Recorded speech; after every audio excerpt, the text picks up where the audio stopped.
স্নেহের ছাত্রছাত্রী, প্রচেষ্টার পক্ষ থেকে তোমাদের স্বাগত জানাই।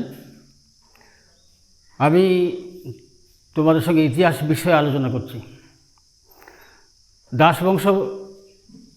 দাসবংশটা পড়াতে পড়াতে আমি খলজি শাসন প্রতিষ্ঠার আগে পর্যন্ত তোমাদের পড়িয়ে গেছি। জালালউদ্দিন ফিরোজ খলজি বংশের প্রথম সুলতান, খলজি বিপ্লবের মধ্যে দিয়ে দিল্লিতে ক্ষমতায় আসেন। এই অবধি তোমাদের পড়িয়ে গেছি। এর পরটা তোমাদের আমি পড়াবো সুলতানি সাম্রাজ্যের পতন এবং বাবরের ভারত আগমন, পানিপথের প্রথম যুদ্ধে ভারতের জয়লাভ, এই বাবরের জয়লাভ, এবং সেই সঙ্গে সঙ্গে সুলতানি শাসনের অবসান হয়, মুঘল সাম্রাজ্যের প্রতিষ্ঠা হয়। এই অবধি আজকে তোমাদের আমি পড়াবো, এরকম তোমাদের সঙ্গে আলোচনা করব, এরকম ইচ্ছা আছে। দেখা যাক কতটা পারা যায়। আমি বিষয়টা পড়াচ্ছি ইতিহাস।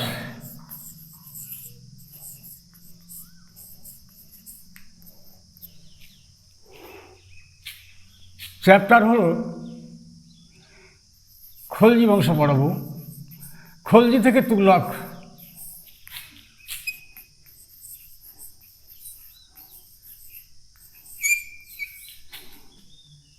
তুগলক না, তারপরেও লোদি বংশ,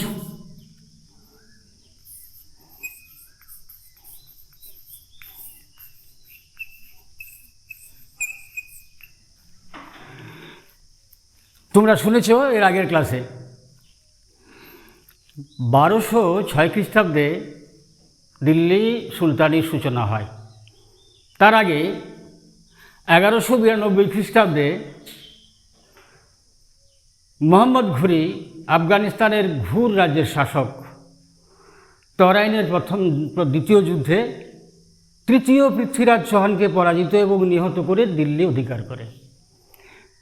অধিকার করে সুলতানি বংশের প্রতিষ্ঠার আগে তিনি ছিলেন দিল্লি তথা ভারতে মুসলিম বিজেতাদের নেতা, আর তার প্রতিনিধি ছিলেন কুতুবউদ্দিন আইবক। 1206 খ্রিস্টাব্দে দিল্লির সিংহাসনে নিজেকে স্বাধীন সুলতান বলে ঘোষণা করেন। তখন 1206 খ্রিস্টাব্দে মোহাম্মদ ঘুরি মারা গিয়েছেন। এবং তারপর থেকে তোমাদের খলজি শাসন প্রতিষ্ঠার আগে পর্যন্ত পড়ানো আছে, সুতরাং খলজি বংশ থেকে শুরু করব। দাস বংশের শেষ সুলতান কাইকোবাদ 17 বছর বয়সে সিংহাসনে বসেন। কোনো অভিজ্ঞতা শাসন প্রণালী সম্পর্কে তার থাকেনি। ফলে কি হলো, বিলাস বেসনে গা ভাসিয়ে দিলেন। আর বিলাস বেসনে গা ভাসিয়ে দেওয়ার ফলে সেই সময়ে জালালউদ্দিন ফিরোজ খলজি বলে একজন অতুর্কি ভারতীয় অভিজাত ক্ষমতাশালী হয়ে ওঠে। তিনি কাইকোবাদকে হত্যা করেন, তার শিশুপুত্র কায়ুরমাসকে হত্যা করেন। কাইকোবাদ এবং কায়ুরমাসকে হত্যা করে দিল্লির সুলতানির কাঁটাটা সরিয়ে নিজে বসলেন দিল্লির সিংহাসনে। এটাকে খলজি বিপ্লব বলা হয়। খলজি বিপ্লব কেন বলা হয়? খলজি বিপ্লব বলার কারণ এই যে জালালউদ্দিন খলজি থেকে শুরু করে আলাউদ্দিন খলজি পর্যন্ত এরা এই দিল্লির সুলতানির সামরিক বিভাগে কাজ করতেন। এদের মনে মনে একটা ধারণা ছিল যে দাস বংশের সুলতানরা অতুর্কি অভিজাতদের পাত্তা দেন না, তাদের উঁচু রাজপদে বসাচ্ছেন না, তাদেরকে সামরিক বিভাগে চাকরি বাকরি দেওয়া হচ্ছে এবং নিম্ন স্তরে, এবং সমস্ত সুযোগ সুবিধা থেকে তাদেরকে বঞ্চিত করা হচ্ছে। এই ধারণা খলজিদের মনে বদ্ধমূল হয়ে যাওয়ার ফলে কাইকোবাদকে হত্যা করে এবং তার শিশুপুত্র কায়ুরমাসকে হত্যা করে দাসবংশের পতন ঘটিয়ে খলজি বংশের সূত্রপাত ঘটান জালালউদ্দিন ফিরোজ খলজি। 1290 খ্রিস্টাব্দে খলজি বংশের শুরু হয়। খলজি শাসন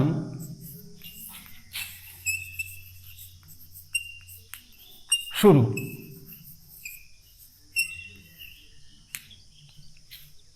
এই খলজি শাসন শুরু হয় 1290 খ্রিস্টাব্দে 1320 পর্যন্ত,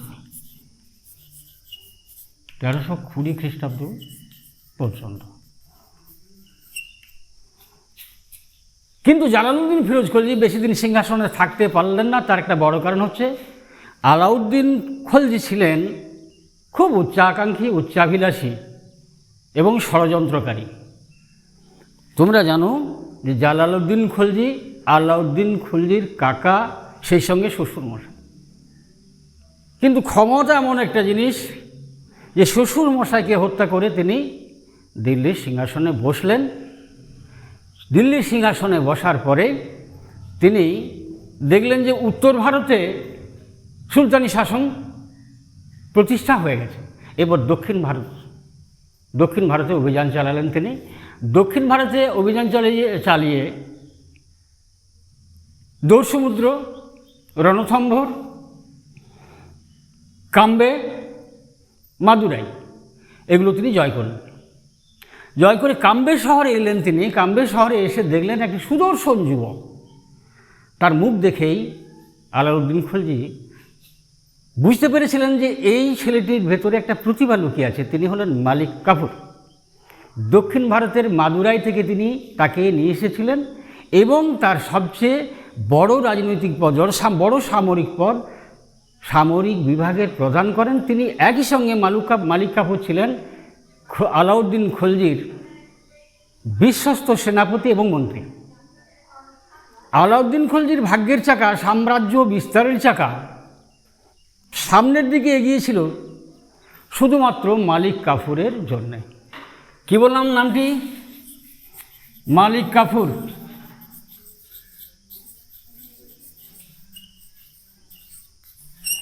আলাউদ্দিন খলজির সেনাপতি, সেই সঙ্গে মন্ত্রী, বিচক্ষণ, পরামর্শদাতা, সব রকম ধরে নাও। এরপর আলাউদ্দিন খলজি রাজপুতানা আক্রমণ করলেন। রাজপুতানা আক্রমণ করার মূল উদ্দেশ্য হচ্ছে রাজপুত জাতি খুব স্বাধীনতাপ্রিয় এবং যুদ্ধপ্রিয়। সমর বিশারদরা আমরা পরবর্তী পর্যায়ে দেখব মুঘল সাম্রাজ্যের প্রতিষ্ঠার পরে এই রাজপুত জাতিকে আত্মীয়তার সূত্রে আবদ্ধ করেছিলেন মুঘল সম্রাট আকবর, যাকে জাতীয় সম্রাট বলা হয়। আবার কেউ কেউ বলেন, কোনো ঐতিহাসিক বলেন, রাজপুতানা আক্রমণ করার একটা বড় কারণ হলো রাজপুত রানী পদ্মাবতী অসামান্য রূপবতী ছিলেন আলাউদ্দিন খলজি, তাকে লাভ করার জন্য রাজপুতানা আক্রমণ করেন। কিন্তু ব্যাপারটা ঐতিহাসিকরা বলছেন তা নয়।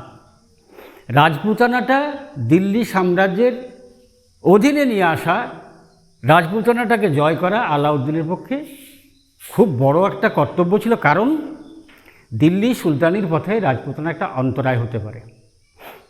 সুতরাং তিনি রাজপুতানা আক্রমণ করলেন এবং রাজপুতানা জয় করলেন। এই যে পদ্মিনীকে লাভ করার জন্যে তার যে রাজপুতানা আক্রমণ, এটা যে মিথ্যে ছিল, ভারতের তোতা পাখি বলা হয় আমির খসরুকে। এই আমির খসরু ছিলেন আলাউদ্দিন খলজির সভাকবি। তিনি ওই রাজপুতানা অভিযানে সঙ্গে ছিলেন আলাউদ্দিন খলজির। তিনি কোথাও লিখছেন না যে রাজপুত রানী পদ্মাবতীকে লাভ করার জন্যে আলাউদ্দিন খলজি রাজপুতানা আক্রমণ করেন, লিখছেন না। কে লিখছেন? পরবর্তী সময়ে কবি জয়সী তিনি লিখলেন এই পদ্মাবতী এবং আলাউদ্দিনের কথা। কিন্তু ঐতিহাসিকরা বলছে এটা কবির কল্পনা, এর মধ্যে কোনো সত্যতা নাই। রাজপুতানা দখল হলো, ওদিকে দক্ষিণ ভারত দখল হয়ে গেছে, সুলতানি সাম্রাজ্যের ভিতরে এসেছে অনেক রাজ্য দক্ষিণ ভারতে। এবার শাসন কাজে মনোনিবেশ করলেন আলাউদ্দিন খলজি। শাসন কাজে মনোনিবেশ করার সঙ্গে তিনি একটা বিশাল সৈন্যবাহিনী পুষতেন। কারণ সুলতানি সাম্রাজ্য ছিল সেনানির্ভর, সমর নির্ভর, সামরিক বাহিনীর উপর নির্ভর করে সুলতানি সাম্রাজ্য চলত। তারই জন্যে তাকে বাজার দর নিয়ন্ত্রণ করতে হয়। এই বাজার দর নিয়ন্ত্রণটা কি? সারা দেশে একই দামে নিত্য প্রয়োজনীয় জিনিসগুলো মানুষ যেন পেতে পারে, সেই জন্য তিনি বাজার দর নিয়ন্ত্রণ করেছিলেন এবং আলাউদ্দিন তার সাম্রাজ্যে 4টি বড় বড় জায়গায় চাল, ডাল, গম, আটা, তেল, গরু, ঘোড়া, এমনকি কৃতদাসদেরও বাজার ওইখানে তিনি করেছিলেন। এই যে বাজার দর নিয়ন্ত্রণ, তার ফলে কি হয়? তার ফলে হলো কি, আলাউদ্দিনের সাম্রাজ্যে, আলাউদ্দিনের রাজ্যে যত মানুষ বসবাস করতেন, সামরিক বাহিনীর জন্য ঐতিহাসিকরা বললেন যে তার সমর বাহিনীতে প্রচুর মানুষ ছিল, তাদেরকে সস্তা দরে, বেতন কম ছিল, সুতরাং সস্তা দরে খাদ্যদ্রব্য তাদের কাছে পৌঁছে দেওয়ার জন্য তিনি বাজার দর নিয়ন্ত্রণ করেছিলেন। কিন্তু অন্য ঐতিহাসিকরা বলেন যে যদিও তিনি এই উদ্দেশ্যেই করেছিলেন, তাহলেও দেশের আপামর সাধারণ মানুষ এই সুযোগ সুবিধাটা ভোগ করতেন। এটা 1 নম্বর গেল আলাউদ্দিনের সংস্কার কাজের একটা, শাসন কাজের একটা দিক। 2 নম্বর হলো আলাউদ্দিন সমস্ত তার দখলকৃত সমস্ত জায়গাটার জমিগুলো জরিপ করেছিলেন। 1 ফসলি, 2 ফসলি, 3 ফসলি, গোচর, ডাঙা, এইভাবে জমিগুলো জরিপ করার ফলে তার সুবিধে হলো কি, খাজনা বা রাজস্ব নির্ধারণ। এটা আলাউদ্দিনের সংস্কার কাজের বা শাসন কাজের একটা অন্যতম দিক, ভালো দিক। এরপরে আলাউদ্দিন খলজির যেটা আরও একটা বড় কাজ, সেটা হলো সামরিক বাহিনীতে যাতে কোনো রকম দুর্নীতি না হয়, তার জন্যে এই শেরশাহ দাগ হুলিয়ার প্রথা নতুন সংস্করণ করেছিলেন, জানবে আলাউদ্দিন চালু করেছিলেন দাগ আর হুলিয়া প্রথা সেনাবাহিনীতে। আচ্ছা, এই যে বাজার দর নিয়ন্ত্রণ, এই বাজার দর নিয়ন্ত্রণ করতে তিনি কতগুলো রাজকর্মচারী নিয়োগ করেন, তাদের বলা হতো শাহানা ই মান্ডি।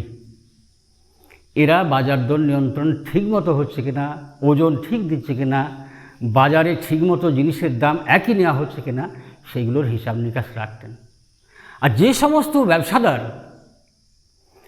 ব্যবসা করতেন বাজারে, ওই সরকার নিয়ন্ত্রিত বাজারে, তারা এদের কাছে নাম লেখাতেন যে আমি ব্যবসা করব। আমাদের যেমন এখন হয় লাইসেন্স নিয়ে ব্যবসা করতে হয়, যে কোনো ব্যবসা করতে হলে ভারত সরকারের কাছে, রাজ্য সরকারের কাছে লাইসেন্স নিতে হয়, সেরকম এটা ছিল লাইসেন্স প্রথা। তারা নাম লেখাতেন এবং ব্যবসা করতেন। ওজনে কম দিলে কঠোর শাস্তির কথা ছিল, দর বেশি নিলে কঠোর শাস্তির ব্যবস্থা ছিল। এই সব দিক দিয়ে বিচার করে মধ্যযুগের যে সুলতানরা ছিলেন, আলাউদ্দিন খলজি তাদের মধ্যে একটা ভালো আসন লাভ করেছিলেন। আলাউদ্দিন খলজি শেষ বয়স কিন্তু ভালো যায়নি, ছেলেদের সঙ্গে তার ভালো সম্পর্ক থাকেনি, রাজ্যের বিভিন্ন জায়গায় বিশৃঙ্খলা। আলাউদ্দিন একটা দিগ্বিজয়, ভারতবর্ষ জয় করার পরে তিনি চেয়েছিলেন পৃথিবী জয় করার একটা পরিকল্পনা করছিলেন, যে আলেকজান্ডারের মতো আমিও দিগ্বিজয় বেরোব।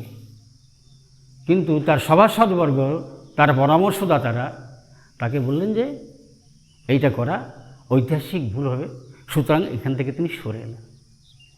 আলাউদ্দিন খলজির মৃত্যু হলো, তারপরে তুগলক বংশের প্রতিষ্ঠা হলো। তুগলক বংশের প্রতিষ্ঠাতা গিয়াসউদ্দিন তুগলক।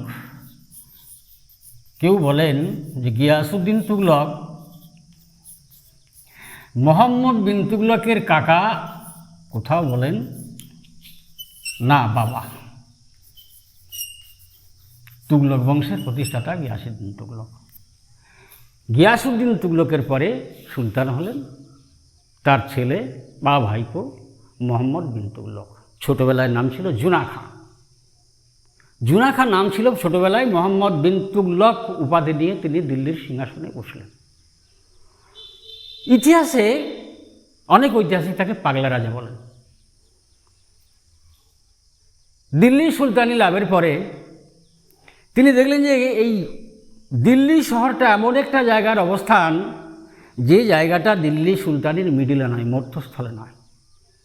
এখান থেকে সমগ্র রাজ্য পরিচালনা করা, শাসন করা একটু কষ্টের বটে। সেই সঙ্গে এখানে মঙ্গল আক্রমণ এবং মেওয়াটি আক্রমণ যে কোনো সময় ঘটতে পারে।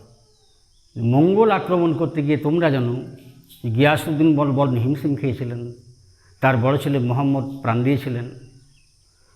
আর আলাউদ্দিন খলজি তো দিল্লির নিকটবর্তী অঞ্চলে সিরি নামে একটা শহরই তৈরি করে ফেলেছেন, যেখানে দুর্গ শহর বলা হতো। এই দুর্গ শহরে সেনা রাখতেন এবং তারপরে তিনি এটা মোকাবিলা করেছিলেন। মোহাম্মদ বিন তুগলক বললেন যে এখানে রাজধানীটা রাখা আমার পক্ষে সম্ভব না।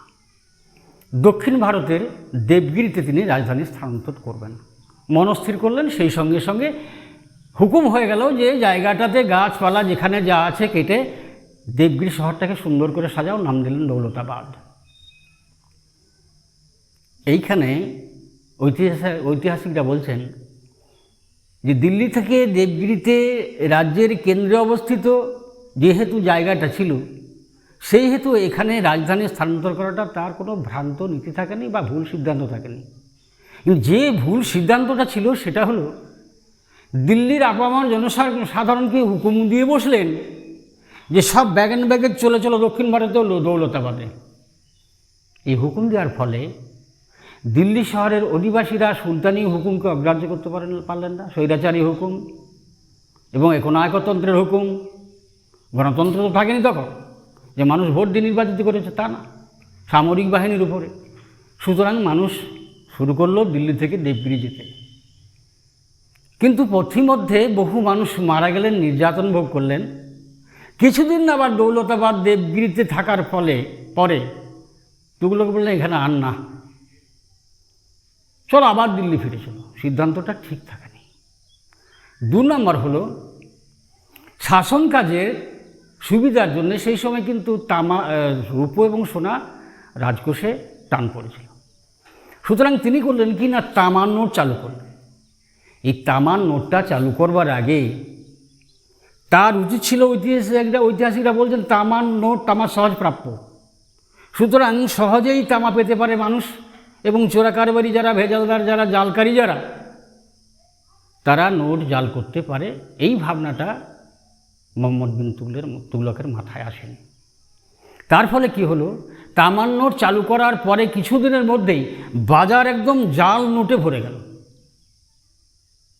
এই যে সিদ্ধান্ত, তামার নোট চালু করলাম, ওটা তো জাল রোধ করার জন্যে কোনো ব্যবস্থা না করলাম, এই সিদ্ধান্তটাও ঐতিহাসিকরা বলছেন ভুল ছিল। তার কারণ আগে জাল রোধ করা যে ব্যবস্থা করে তারপরে তামার নোট চালু করতে হতো। মোহাম্মদ বিন তুগলক এইটা করেননি, কিন্তু তার বিভিন্ন রকমের পাণ্ডিত্য ছিল। দার্শনিক ছিলেন, গণিতজ্ঞ ছিলেন, সঙ্গীতজ্ঞ ছিলেন, তিনি যে গান গাইতে পারতেন। এই সমস্ত কারণগুলোর জন্য ঐতিহাসিকরা বলছেন যে তার অগাধ পাণ্ডিত্য ছিল, কিন্তু যখন কোনো পরিকল্পনা করতেন, পরিকল্পনা বাস্তবায়িত করার মতন তার ধৈর্য থাকতো না, যার ফলে পরিকল্পনাটাই ভেস্তে যেত আর তাকে পাগলা রাজা বলা হতো।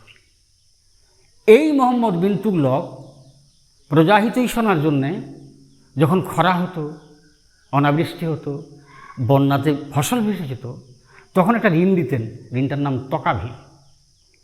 আবার রাজকোষের আয় বাড়ানোর জন্যে গঙ্গা যমুনার মধ্যবর্তী অঞ্চল দোয়াব অঞ্চলটাতে তিনি কর বৃদ্ধিও করেছিলেন। সব মিলিয়ে দোষে গুণে, এবং সবচেয়ে বড় কথা যেটা হলো, তিনি সুন্নি মুসলমান ছিলেন, কিন্তু সমস্ত ধর্মের প্রতি তার অনুরাগ ছিল, সমস্ত ধর্মের প্রতি, সমস্ত ধর্মের মানুষের প্রতি তার একটা শ্রদ্ধা ছিল। ধর্মের প্রতি তিনি শ্রদ্ধা পোষণ করতেন, কখনো গোড়া থাকেননি। এটা হলো মোহাম্মদ বিন তুগলকের চরিত্রের বৈশিষ্ট্য। এখন এই যে মোহাম্মদ বিন তুগলক ক্ষমতা এলেন, তার মৃত্যু হলো 1398 খ্রিস্টাব্দ। শেষ তুগলক বংশের শেষ সুলতান নাসিরউদ্দিন মাহমুদ তুগলক বংশের শেষ সুলতান। দেখো, এইটা তোমরা সব বইতে খুঁজে পাবে না। নাসিরউদ্দিন মাহমুদ তুগলক হলেন তুগলক বংশের শেষ সুলতান। এর রাজত্বকালে 1398 খ্রিস্টাব্দে মধ্য এশিয়ার তৈমুরলং ভারত আক্রমণ করে।